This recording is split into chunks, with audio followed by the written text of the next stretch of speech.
Et bonjour tout le monde, on se retrouve aujourd'hui pour l'analyse complète du chapitre 1172 One Piece. Un chapitre riche en contenu. Même si certains vont se plaindre de la qualité, je vous le dis honnêtement, ce chapitre est incroyable. Entre le discours d'un grand homme, Jarl, entre Zoro qui va avoir un plan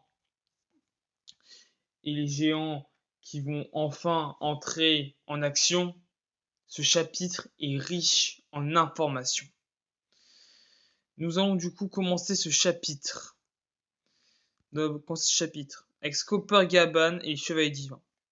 Le chapitre du coup va s'ouvrir sur une figure légendaire, Scopper Gaban. Il nous fait un point crucial en lui résumant la situation, le pouvoir des ennemis, le nombre qu'ils sont, ce qu'ils font, etc.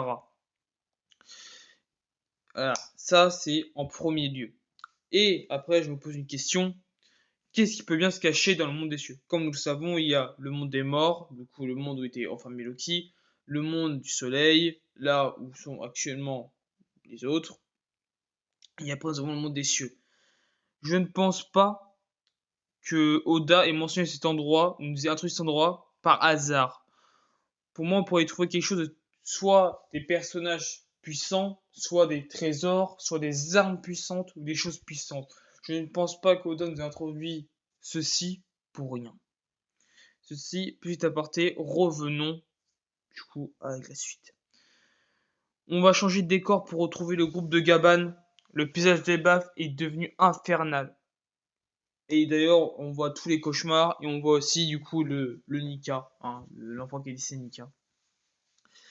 Et ensuite, nous allons passer avec Kashi, qui est gravement blessé, explique la situation à Ajrojin. À Ajrojin, on apprend que le frère de Rode, du coup, fait partie des enfants pris en otage. Et par contre, j'ai parlé de Rode. Honnêtement, je sens que Rode peut très franchement, excusez-moi, nous surprendre. Peut très honnêtement nous surprendre dans les chapitres à venir. Parce que Rose, enfin, l'arc a commencé avec Rose en soi. Et je pense que Rose peut faire des actions qui peuvent être intéressantes. Parce qu'en soi, c'est un peu le Usopp de l'équipage des géants. C'est un peu la fraude du groupe. Mais Rose, je pense qu'il peut très clairement nous surprendre avec ce qu'il va faire. Là, il y a son frère qui est en jeu. Je pense que Rose peut très franchement nous surprendre. Et je pense que c'est pas pour rien que nous précise ceci. Hein, c'est pas pour rien. Et du coup, le reste de l'équipage d'Ajrojin part avec Rode. Du coup, vers les enfants. Et par contre, ah là là là là, je sens que nous allons passer du coup au Mugiwara. Je suis désolé de le dire, les Mugiwara sont assez décevants dans cet arc, honnêtement. Hein. Pour l'instant, à part Robin qui a fait quelques petites actions sympathiques, même Chopper, je vais quand même le mettre parce qu'il bon, il va se soigner, c'est le médecin après, on n'entend pas ce qu'il fout des mandats à tout le monde, quoi. Franky, qui, si je dis pas de bêtises, ça c'est avec Ripley, qui lui peut faire encore des choses, un peu redorer blason, vais-je dire. Mais le reste de l'équipage est très passif, honnêtement. Usopp me déçoit particulièrement, même si c'est pas son arc, enfin, Oda n'a jamais dit que c'est son arc. C'est comme pour ceux qui disent que Wano est l'arc de Zoro. Non, arrêtez vos trucs. Enfin, c'est les gens qui ont dit, mais Oda ne l'a jamais fait comprendre que c'était l'arc de Zoro.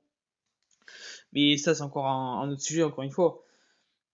Enfin, il pleure énormément sur le sort de Doribrogi, ce que je peux comprendre, mais au final, il parle énormément sur ça, mais il fait, honnêtement, j'espère que quand il va libérer, parce que pour moi, Sanji va vers eux, du coup, ils vont être libérés, c'est même sûr.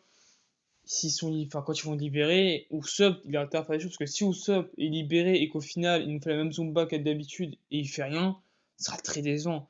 Et encore une fois, c'est pas Oda, c'est pas la faute de Oda. Oda, s'il fait son personnage comme ça, c'est qu'il décide de faire son personnage comme ça. S'il décide que Usopp est une merde, Usopp est une merde.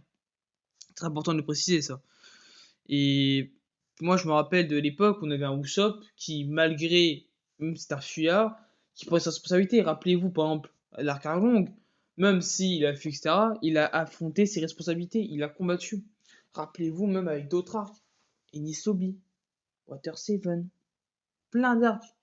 Usopp, à ce moment-là, est un personnage qu'on pouvait s'identifier, car il avait beau avoir peur et de lâche, même quand il est obligé, il y allait, il ne fuyait pas tout le temps.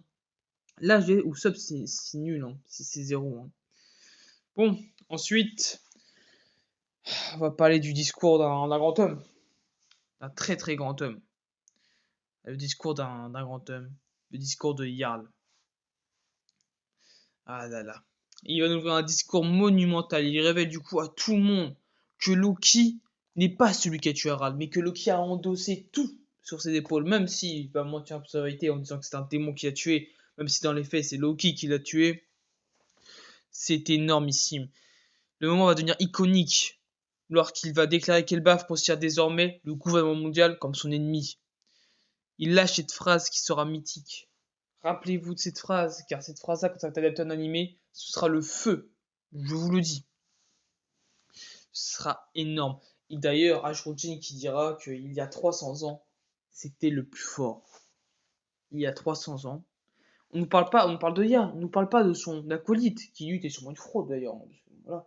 Non, on parle de Yarn. Il y a 300 ans, c'était lui le plus fort. Il y avait personne qui était plus fort que lui. Il y a 300 ans, c'était Yarn qui régnait.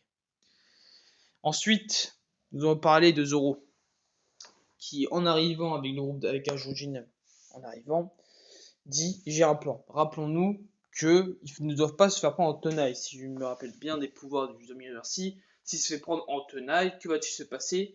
Il va se passer une chose, c'est qu'ils vont se transformer en Domireversi. Je pense que Zoro est au courant. Si... oh putain, excusez-moi. Reprenez-moi si j'ai des bêtises, mais si je dis pas de conneries, c'est ça.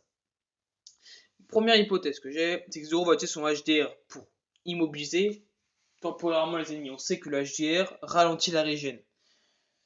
Donc logiquement, en ralentissant la régène, bah, il pourrait les immobiliser un temps. Parce qu'on sait que maintenant, il est conscient qu'il y a le HDR. Parce qu'avant, il n'était pas conscient. Maintenant qu'il est conscient, et d'ailleurs, il sort Enma. Rappelez-nous qu'il sort Enma. Normalement, c'est Enma qui sort. Ça va être très important. Il peut faire des grandes choses. La deuxième hypothèse, c'est que là, avant on avait vu les chevaliers divins, c'était comme ça. C'est sûrement un peu différent pour dominer Versi. Pour moi, il est possible que Zoro utilise une attaque surpuissante. Avec Dieu, généralement qu'il est conscient qu'il a le HDR, il est très fort probable qu'il nous fasse un combo d'HDR de HDR. Parce que Zoro, rappelons-nous, sa spécialité c'est le HDR. Et je vois mal Zoro, franchement, voilà. Il va nous montrer, il fera une preuve d'HDR, j'en suis persuadé. Pour moi, il fera une preuve, il fera une démonstration d'HDR. Il n'a pas fait de très très grosses démonstrations, et je pense que quand il va nous en faire une, nous allons être tous choqués. Je pense qu'avec une attaque du coup surpuissante comme ça, il va, comme l'a fait Garp et Roger, rappelez-vous contre Xebek, il va du coup enlever le demi-reversi de Doré Brogy, ou de l'un des deux, à voir. Pour moi, c'est possible. Maintenant qu'il en est conscient, c'est possible. Et pour conclure cette vidéo, c'était tout. Les combats vont s'annoncer dantesques, et tous ceux qui ont critiqué le chapitre, je vous comprends pas. Le chapitre, graphiquement, est plutôt normal. Il n'y a pas de... Moi, je n'ai pas vu de... J'ai même vu des dessins qui étaient plutôt beaux, soyons honnêtes. Si les gens, encore une fois, sont pas contents, je sens que c'est pour la même fois, c'est parce que, en fait, il faut quand même rappeler que les personnages, eux, reviennent, et eux ne sont pas conscients de ce qui s'est passé en haut. Du coup, c'est normal de nous parler de ça. Et surtout, encore une fois, c'est une parution, toutes les semaines.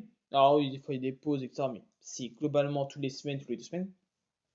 Donc pour les gens qui le suivent, ça va permettre de se rappeler. C'est important parce que oui, quand tu lis ton tome, c'est pas gênant. Mais quand tu lis comme ça, comme nous faisons tous, ceux qui regardent cette vidéo, logiquement, forcément, il faut rappeler aux gens qui ne se rappellent plus, etc.